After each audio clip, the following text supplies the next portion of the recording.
This is Will Nunziata, New York City-based director and creator of theater, television, and film. And today I am thrilled to be speaking with the acclaimed composer and guitarist from the band Up From the Skies, the one and only CIRE ZETROC. Hello, CIRE. How are you? Good day. Thank you for your kind words. Hey, listen, I say it like it is. I'm born and bred in New York. And I want to know, CIRE, first and foremost, where were you born and when did you realize that you had an affinity for music? I was hatched over in South America and imported here when I was about 2 years old.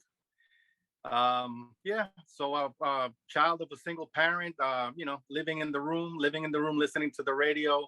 As the years went by, just picked up a guitar and started inflecting with the artists, and it just started coming out, and I started pushing the record button. I absolutely love it. Talk to me a little bit about how Up From the Skies came about and your involvement with the band. Very good. It started in around 2015. It got serious. I was with other projects doing post-punk, more accessible type of recordings and compositions. That broke off, and then I was free to take that on full-time as of 2015. Basically, in my area, what works here is multimedia. So you have a band, and then you want to tie it in with film or theater or anything of that aspect, just to fill the seats and get the people out, and that's basically the way to go nowadays, because as you know, there's no revenue in recordings, making CDs and all that. That's over with. So it's live performance, live experience, live interaction. Sorry, talk to me about these past 18 months. I mean, obviously it's been tough for all humans, but especially artists. What were you able to do, and how were you able to keep your creative juices flowing? Basically, it's just an interaction of current events.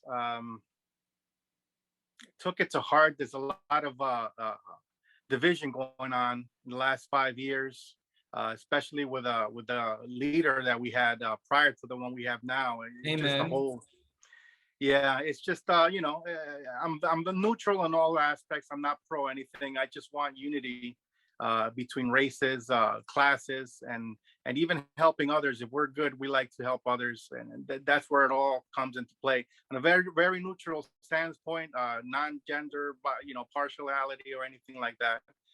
So what that did is, I was composing, dealing with different engineers and getting ideas done. They kept asking me, "Is this an instrumental cinematic project? Are you writing a score for a movie?"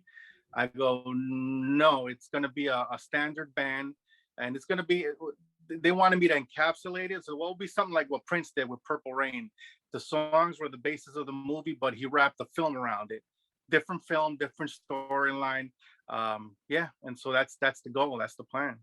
That's amazing, CIRE. I love the fact that you have this unapologetic authenticity to what you do, in that you kind of don't pigeonhole yourself as just a certain type of artist in one genre.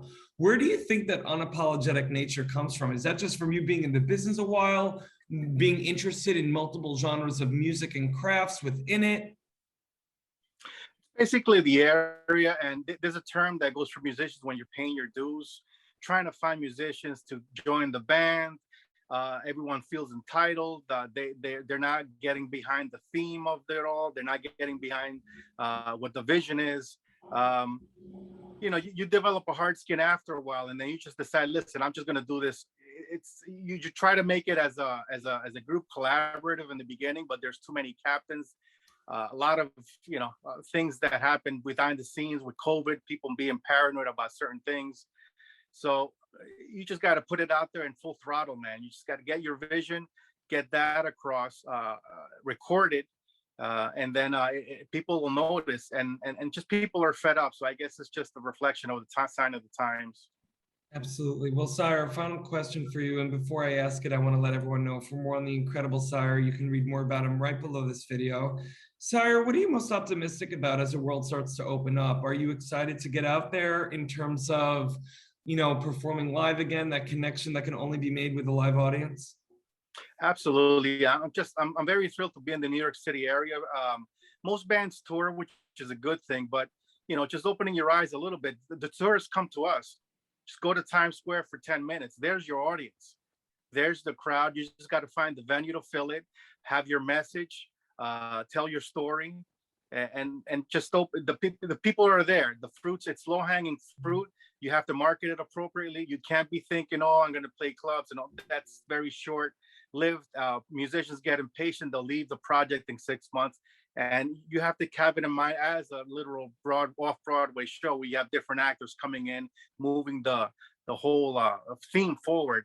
You know, the theme forward being seeking justice, just like the statue they have in the courthouses with the woman with the blinds fold. That's going to actually be our thematic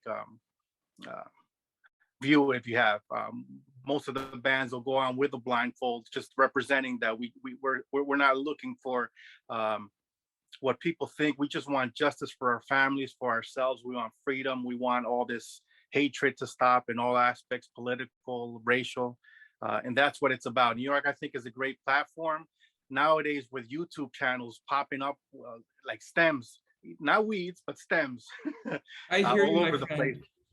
Yeah, Well, that's listen, the DIY. That's the DIY record companies now. You got to build it and ride it.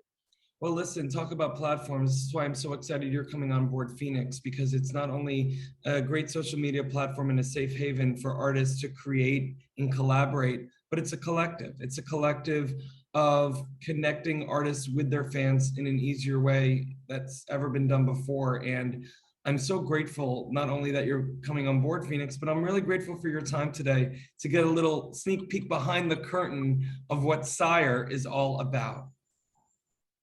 I thank you so much. I thank you for the opportunity. And yes, I'm looking forward to start a wave, a whole fellowship, just how it was back in 2001 when New York City was the focal point for artists, Interpol, so many artists, the Strokes, yes. It's going to be a second wave. It's going to be a renaissance. You just have to be true to your art, whatever genre it is. It doesn't matter. You just have to be true, push forward, and take in consideration your community. They have to come by and they have to support, and it's a fellowship all around.